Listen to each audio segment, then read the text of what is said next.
할렐루야. 우리 힘차게 한번 선포하겠습니다. 우리 두 주먹 불끈 쥐시고 단장하라, 새롭게 하라. 할렐루야.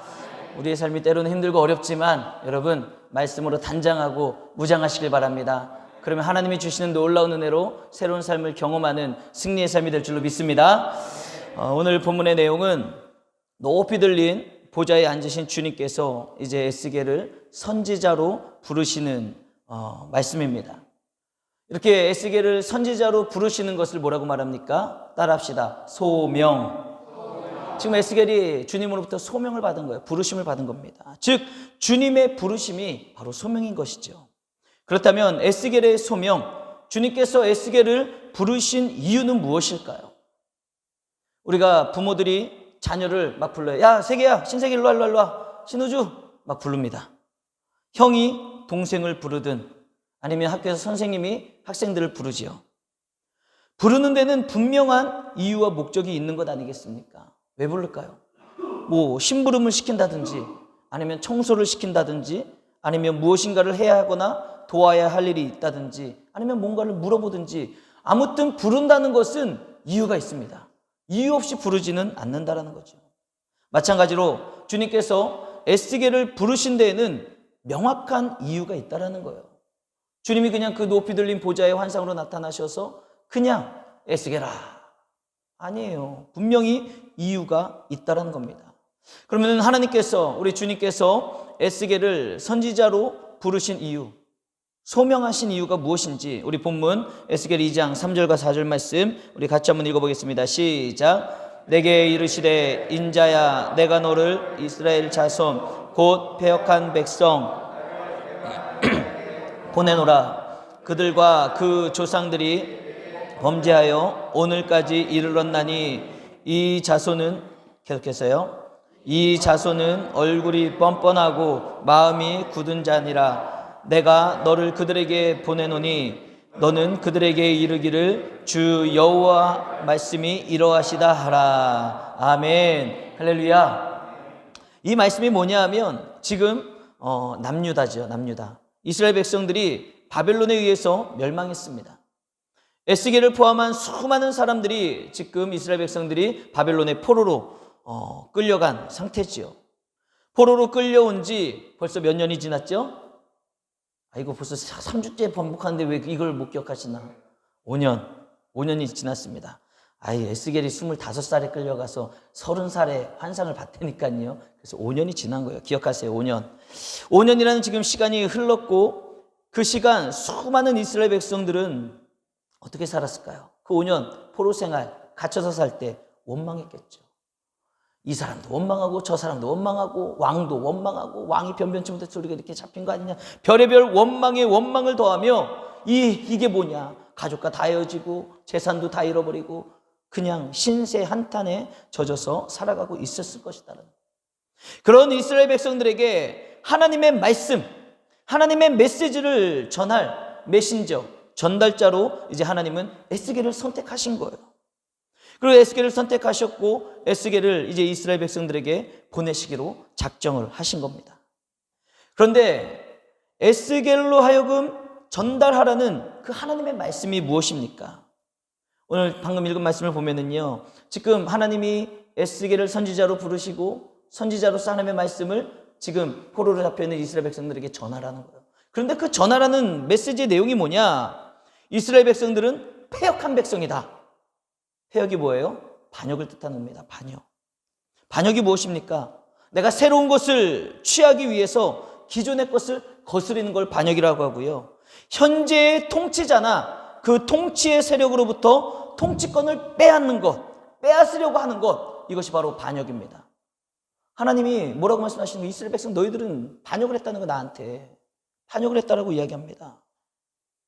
즉 이스라엘 백성들은 하나님의 통치를 거절하고 하나님을 무시하고 자기 스스로 내가 내 삶의 왕과 주인이 되어서 내 마음대로 살았다는 거예요. 하나님을 버리고 자기 마음에 드는 대로 그냥 이 우상도 섬기고 저 이방신도 섬기고 편리한 대로 마음대로 섬기며 자기 마음대로 살았다는 겁니다.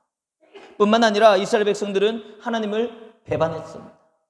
그럼 반역하고 배반하고 하나님을 등지고 우상을 섬긴 게 배반 아니겠습니까? 그리고 하나님께 범죄한 것입니다. 그래서 지금 그들의 나라가 멸망을 당하고 이제 포로로 끌려와 있는데도, 그럼에도 불구하고 이스라엘 백성들의 얼굴이 얼마나 뻔뻔한지 깨닫지도 못하는 거예요. 자신들이 왜 이렇게 잡혀왔는지, 왜 나라가 멸망했는지 깨닫지도 못하고 굳은 마음으로 그저 그냥 남 탓, 다른 사람 원망만 하고 있는 것입니다. 그런 이스라엘 백성들을 깨우쳐 주시기 위해서 하나님께서 지금 에스겔을 부르신 거예요. 그래서 하나님의 마음, 하나님의 말씀을 전할 전달자로 세우신 것입니다. 저는 이 말씀을 보면서 참 많은 은혜를 받았어요. 이제 설교를 준비하면서 이 말씀을 묵상하는데 이 부분을 이제 작성을 하면서 이런 은혜를 주시더라고요. 야, 하나님은 정말 좋으신 분이시구나. 정말 내가 그렇게 숱하게 많이 강단에서 이야기했던 사랑의 하나님, 정말 사랑의 하나님이시구나. 사랑이 많은 분이시구나. 제가 왜 이런 은혜를 다시 한번 받았냐면, 여러분 한번 생각해 보십시오. 그동안 하나님께서 이스라엘 민족을 어떻게 인도해 주셨습니까? 그들이, 야곱의 식구들이 70여 명이 애굽으로 갔을 때 그 이후에 이스라엘 민족이 형성되면서 늘어나잖아요. 그때 애굽 왕으로부터 얼마나 핍박을 당했습니까? 430년 동안 거의 막 노예 생활을 하다시피 고통을 당하지 않았습니까? 그 고통 가운데 이스라엘 민족이 부르짖었잖아요. 하나님, 살려주십시오. 살려주십시오. 그래서 하나님이 그 모습을 보셨고 그 음성을 들으셨기 때문에 모세를 지도자로 세워주셨고, 그 애굽에서 모든 신들을 물리치시고 놀라운 기적과 이사를 10번이나 행해 주심으로 말미암아 그들을 출애굽시켜 주셨잖아요. 살려주신 거예요. 그렇게 살려주신 것뿐만 아니라 나아가다가 앞에는 홍해바다가 가로막고 있었고 뒤에는 애굽의 군대가 정말 무섭게 기병대가 막 들이닥치고 있지 않았습니까? 그렇게 추격할 때 하나님께서 어떻게 하셨어요? 홍해를 갈라주셨잖아요. 홍해를 갈라주셔서 그 넘실거리는 홍해가 쫙 갈라지고 이스라엘 백성들을 홍해를 건널 수 있도록 하나님의 놀라운 기적을 일으켜 주시고 보호하여 주시지 않았습니까? 안전하게 건널 수 있도록 인도해 주신 것. 그뿐만 아니라 아무것도 없는 이제 광야에 들어가서 살아갈 때 40년이라는 시간 광야에서 하나님은 그들을 먹이셨습니다. 입히셨습니다. 만나를 내려주셨고 고기 먹고 싶다고 하니까 메추라기를 내려주셨잖아요. 뿐만 아니라 불기둥과 구름기둥으로 그들을 밤과 낮으로 항상 지키시고 인도해 주신 것 아니겠습니까? 또한 이제 광야 생활을 마치고 요단강을 건널 때 또 놀랍게 물이 갈라지면서 마른 땅이 나오지 않았습니까? 마른 땅이 나와 그들은 마른 땅을 건너 지금 없던 길을 하나님께서 이스라엘 백성들을 사랑하시기 때문에 인도해 주신 거예요. 없던 길을 만들어 주셨다는 겁니다. 그리고 거인 족속들이 살고 있는 그 무시무시한 가나안 땅을 하나님은요 정복하게 하셨어요. 힘과 능력을 주셨습니다. 그래서 그 젖과 꿀이 흐르는 땅을 그들이 선물로 받은 거잖아요. 그게 끝이 아니라 그들이 그 가나안 땅에서 풍요로운 삶을 살 수 있도록 농사를 짓고 유목을 도우시며 때를 따라 어떻게 하셨어요? 이른 비와 늦은 비를 내려주심으로 말미암아 그들을 풍성하게 먹고 살아갈 수 있도록 살게 하셨다는 것입니다. 할렐루야. 이게 하나님의 은혜예요. 이스라엘 백성들이 그렇게 그 역사를 통해 가나안 땅에서 그렇게 잘 먹고 잘 살게 됐다는 겁니다. 그런데 지금 이스라엘 백성들의 태도가 뭐예요?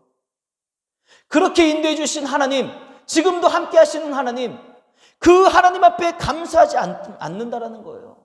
그 하나님을 기억하지 않습니다. 오히려 하나님의 그 통치하심을 거부하는 거예요. 그리고 하나님을 떠나 이방신과 우상을 섬기는 것이죠. 결국 하나님께 반역하고 하나님을 배반하고 목이 곧은 백성으로 살아갔다라는 겁니다. 그런 이스라엘 백성들을 보시면서 하나님의 마음이 얼마나 아프셨을까요? 얼마나 화가 나셨겠습니까? 이런 걸 보고 배은망덕하다고 하는 것 아니겠어요? 그래서 하나님께서 참고 인내하다. 아니 얘네가 도대체 알아먹지를 못하니까 하나님이 바벨론을 회초리로 삼으신 거죠. 이방민족 바벨론을 회초리로 삼으셔서 이스라엘 백성들을 혼내시는 거예요. 맴매하시는 겁니다. 정신 차리라고. 그렇게 포로로 잡혀간 지 이스라엘 백성들이 5년이라는 시간이 지났습니다. 5년 동안 하나님이 침묵하셨죠. 근데 저는요, 만약에 저 같았으면은 5년이 뭐예요? 이놈의 새끼들 한번 정신 차려봐. 이 자식들 한번 50년 동안 한번 500년 동안 한번 고통 좀 담해봐라. 한번 또 포로 생활 해봐라. 얼마나 힘든지. 저 같았으면 5년이 아니라 한 50년, 500년 고통스럽게 살라고 막 한번 혼내주고 싶은데 하나님은 그렇지 않다는 거예요. 우리 하나님은 얼마나 사랑이 많으신지, 그 선택하신 이스라엘 백성들을 얼마나 사랑하고 존귀하게 여기시는지, 그리고 아브라함과 이삭과 야곱과 약속을 맺으셨잖아요. 여러분, 그 언약을 하나님은 잊어버리시지 않으시는 거예요. 이스라엘 백성들이 아무리 개차반으로 살아도 그들을 사랑하시는 하나님, 그리고 아브라함과 이삭과 야곱과 언약을 맺으신 하나님, 그 약속을 잊어버리지 아니하시고 그들을 사랑하시기 때문에 이번에도 용서하시고자 또 그들에게 기회를 주시는 것입니다. 그래서 5년 만에 이제 에스겔을 부르셔서 그들에게 하나님의 말씀을 전함으로 말미암아 듣고 회개하고 돌아오라는 거예요. 이게 사랑이 많으신 하나님 아버지의 마음 아니겠습니까? 여러분, 정말 좋으신 하나님 아닙니까? 인자와 사랑이 풍부하신 분 아니십니까? 저 여러분들이 믿는 하나님이 여러분 이렇게 좋으신 하나님이라는 거예요. 그런데 우리도 이스라엘 백성들처럼 못난 죄인들 아닙니까? 깨닫지 못하는 뻔뻔하고 어리석은 우리의 삶이 아닙니까? 그러나 하나님께서 우리를 변함없이 이스라엘 백성들을 사랑하셨듯이 저와 여러분들을 사랑하시기 때문에 이스라엘 백성들에게 회개하고 돌아오라고 에스겔을 보내셨던 것처럼 우리에게는 예수 그리스도를 보내주셨다는 거예요. 예수 그리스도를 보내주셔서 우리로 하여금 내가 죄인이다라는 것을 깨닫게 하시고 예수 그리스도로 말미암아 죄사함을 받아 구원에 이를 수 있는, 여러분, 그 구원의 길을 우리에게 열어주셨다는 겁니다. 저 여러분들을 사랑하시기 때문에. 그리고 예수님은 부활 승천하시면서 이제 구원받은 제자들과 우리 모든 성도들에게 소명을 주신 거예요. 소명. 우리 다 같이 마태복음 28장 19절과 20절 말씀 읽어보겠습니다. 시작. 그러므로 너희는 가서 아버지와 아들과 이름으로 세례를 베풀고 내가 너희에게 분부한 모든 것을 가르쳐 지키게 하라. 볼지어다 내가 세상 끝날까지 너희와 항상 함께 있으리라 하시니라. 아멘. 할렐루야. 여러분, 주님을 향한 우리의 부르심, 우리의 소명이 바로 이것입니다. 구원자 되시는 예수 그리스도를 전하고 증거하는 바로 증인의 삶을 사는 것이 오늘날 저와 여러분들에게 하나님께서, 예수 그리스도께서 주신 사명이요 우리를 부르신 소명인 줄 믿으시길 바랍니다. 본문 에스겔 7절을 보십시오. 에스겔을 부르신 주님께서, 이제 소명을 주신 주님께서 이렇게 말씀을 하십니다. 우리 다 같이 한번 읽어보겠습니다. 시작. 그들은 심히 패역한 자라. 그들이 듣든지 아니 듣든지 너는 내 말로 고할지어다. 아멘. 무슨 말입니까? 아직도 어리석은 남유다 그 이스라엘 백성들은 마음이 굳어 있는 거예요. 그래서 뭐가 뭔지, 뭐가 잘못된 것인지, 뭐가 문제인지도 모르고 그냥 그 강팍한 마음으로 살아가고 있다라는 거예요. 생각해 보십시오. 지금 나라가 망해서 포로로 잡혀온 지 5년이라는 시간이 지났습니다. 5년이라는 시간, 가족과 헤어지고 나라는 망하고 재산은 다 잃어버리고 포로로 잡혀서 갇혀있는 삶을 살아가고 있다. 여러분, 얼마나 지쳤겠습니까? 얼마나 마음이 답답하겠냐 이거예요. 마음의 여유는커녕 아마 다들 엄청나게 예민해져 있을 것 같습니다. 그래서 아마 사소한 일에도 엄청난 날카로운 반응을 보였을 것입니다. 지금 그런 상태에 놓인 이스라엘 백성들에게 주님께서 지금 에스겔에게 무슨 말씀을 전하라고 말씀하고 있는 거예요? 당신들이 하나님께 감사하지 않았고 오히려 하나님께 반역하고 배반하고 뻔뻔하게 굴며 범죄하였기 때문에 오늘날 우리나라가 망하고 이렇게 포로가 되는 이런 결과를 맞이하게 된 것이다. 너희들의 죄 때문이다. 이것을 전하라는 거예요. 듣든지 말든지 어찌됐든지 에스겔로 하여금 너는 가서 전하라는 거예요. 여러분, 여러분들이 에스겔의 입장이라면 이와 같은 주님의 소명에 어떻게 반응하시겠습니까? 어떻게 반응하시겠어요? 상황을 보십시오. 그들에게 가서 잘못 말했다가는 어떻게 될까요? 사람들에게 둘러싸여서 맞아 죽을 판이에요. 맞아 죽을 판입니다. 이스라엘 백성들이 지금 막 예민해져 있어요. 포로로 잡혀온 것도 억울하고 막 화딱지가 나고 마음이 고든 백성이고 얼마나 목이 뻣뻣하고 얼마나 강팍한지 누구의 잘못인지 몰라요. 그냥 원망하고 불평하고 화가 나 있는 상태라는 거예요. 그런데 그런 사람 앞에 가가지고 당신들이 잘못한 것이다, 너희들이 하나님을 배반하고 죄를 졌기 때문에 그렇다, 이 진리의 말씀을 선포하면 그들이 알아듣겠냐 이거예요. 강팍한 마음으로 그냥 네가 뭔데 우리한테 그렇게 하냐고, 안 그래도 화나 죽겠는데 에스겔을 쳐 죽일 수도 있는 상황, 몰매 맞아 죽을 수도 있는 상황이라는 겁니다. 두렵고 떨리는 상황이며 굉장히 난처한 상황 아니겠습니까?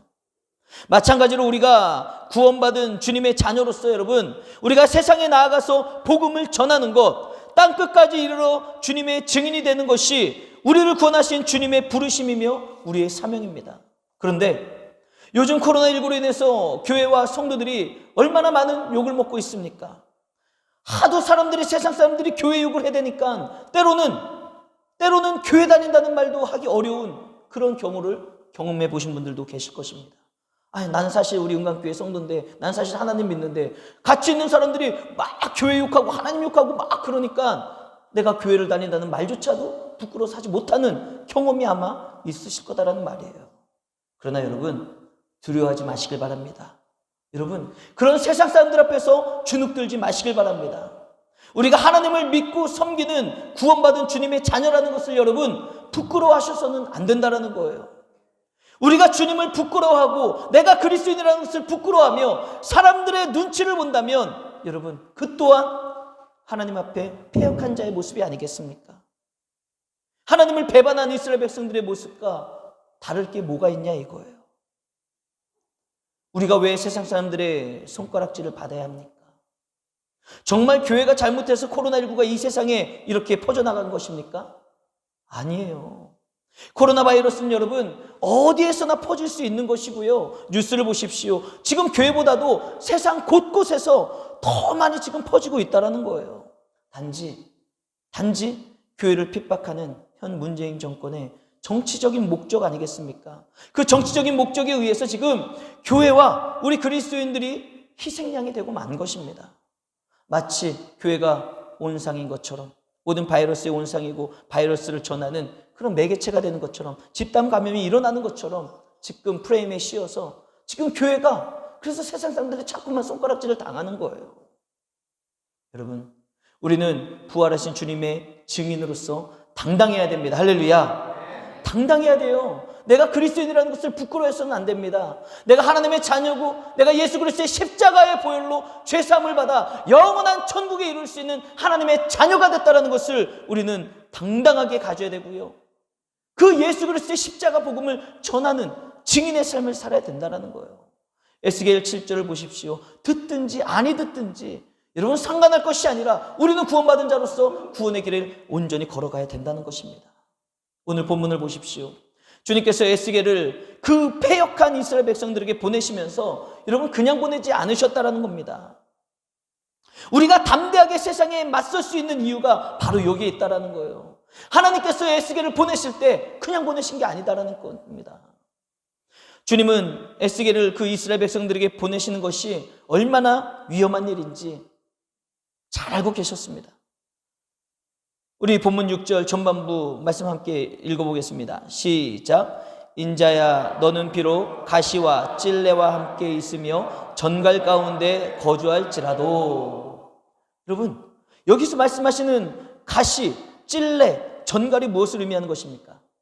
바로 지금 이스라엘 백성들을 의미하는 거예요. 에스겔이 하나님의 말씀을 전해야 될 그 대상들, 이스라엘 백성들을 가시, 찔레, 전갈로 다 지금 표현하고 있는 것입니다. 비록 이스라엘 백성들이 가시처럼 찔레처럼 전갈처럼 에스겔이 하나님의 말씀을 전하러 갔을 때 찌르고 쏘고 공격하며 함부로 말하고 위협을 가한다 할지라도 어떻게 해야 될까요? 이어지는 본문 6절 하반절을 통해 뭐라고 말씀하시는지 아십니까? 우리 다 같이 한번 읽어보겠습니다. 시작. 두려워하지 말고 그들의 말을 두려워하지 말지어다. 그들은 패역한 족속이라도 그 말을 두려워하지 말며 그 얼굴을 무서워하지 말지어다. 할렐루야. 여러분, 하나님께서 에스겔을 보내시면서 이 말씀을 하시는 거예요. 이 6절이라는 단 한 절에 무려 두려워하지 말라는 말이 몇 번이나 나와요? 3번이나 나오는 거예요. 3번이나 두려워하지 말라, 두려워하지 말라, 두려워하지 말라. 그리고 무서워하지 말라는 말도 한 번 더 하고 있지 않습니까? 두려워하지 말고 무서워하지 말라는 거예요. 사랑하는 성도 여러분, 우리가 이 세상에 나아가 그리스도인으로서 담대하게 살아갈 수 있는 이유, 주님께서 나와 함께 하시며 두려워하지 말라고, 무서워하지 말라고 말씀하시며 힘과 용기를 주시기 때문에 우리는 세상에 담대하게 나아가 살아갈 수 있는 것입니다. 여러분, 다윗을 아시죠? 다윗이 전쟁에 나갈 때 하나님께서 가라, 내가 너와 함께 하리라 말씀하실 때는요, 적군이 아무리 많아도 다윗은 어떻게 했어요? 승리하는 겁니다.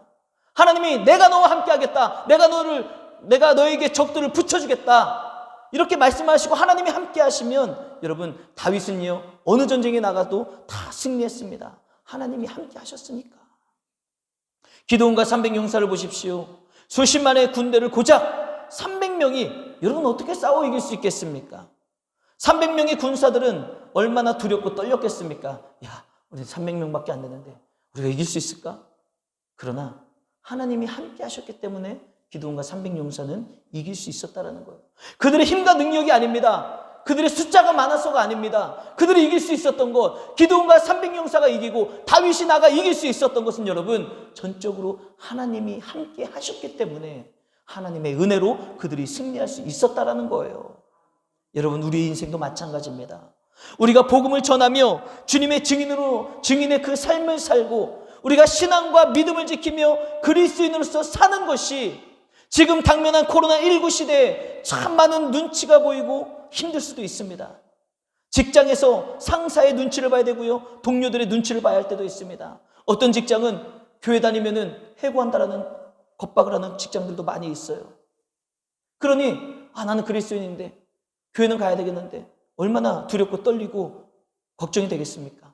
사업장에서 거래처 사람들의 눈치를 봐야 할 때도 있고요. 참 그리스도인으로서 지금 코로나19 시대에 살아가는 것이 만만치 않다라는 거예요. 하지만 우리가 있는 그곳이 직장이든 사업장이든 우리 학생 청년들이 있는 학교든 어디든 그곳에 하나님이 나와 함께 계시면 여러분, 우리는 하나님의 보호하심과 인도하심과 도우심을 받아 반드시 승리하는 삶을 살게 될 줄로 믿습니다. 아무리 우리가 살아가는 삶의 현장에서 가시 같고 찔레 같고 전갈과 같은 그 세상의 위협이 있다 할지라도 우리는 하나님의 불기둥과 하나님의 구름기둥으로 보호하심을 받아 밤낮으로 주님께서 품어주시는 그분의 날개 아래서 보호를 받게 될 줄로 믿습니다. 그러므로 여러분들이 주님의 그 십자가 사랑으로 구원받은 성도라는 사실을 부끄러워하지 마시길 바랍니다. 오히려 우리는 어떻게 해야 돼요? 주님의 증인이 되어서요, 더 많은 사람들에게 복음을 전하고 하나님의 나라가 이 땅에 충만하여 확장되어 가도록, 그래서 믿는 자들의 수가 점점 늘어갈 수 있도록 우리는 때를 얻든지 못 얻든지 그들이 듣든지 안 듣든지 우리는 말씀과 복음을 전하는 축복의 통로로 살아가는 것, 이것이 바로 우리를 향한 주님의 부르심, 저와 여러분들의 소명인 줄로 믿습니다. 하나님께서는 에스겔에게 이스라엘 백성들에게 말씀을 전하라고 부르셨고, 하나님은 저와 여러분들을 예수 그리스도의 십자가의 보혈로 구원하셨고, 이제 세상에 나아가 강하고 담대하게 복음을 전하며 주님의 증인이 되어지는 삶을 위해 저와 여러분들을 부르신 줄로 믿습니다. 여러분, 이제 새롭게 한 주간이 시작되었습니다. 우리가 이 믿음을 가지고 내가 누구인지 강하고 담대함으로 하나님이 나와 함께 하시면 나를 지켜주시고 승리할 것이다라는 이 믿음을 가지고 우리가 참된 그리스도인으로서 어디에서나 빛과 소금이 되어 주님의 기쁨이 되는 우리 모두가 되기를 주님의 이름으로 축복합니다. 기도하겠습니다.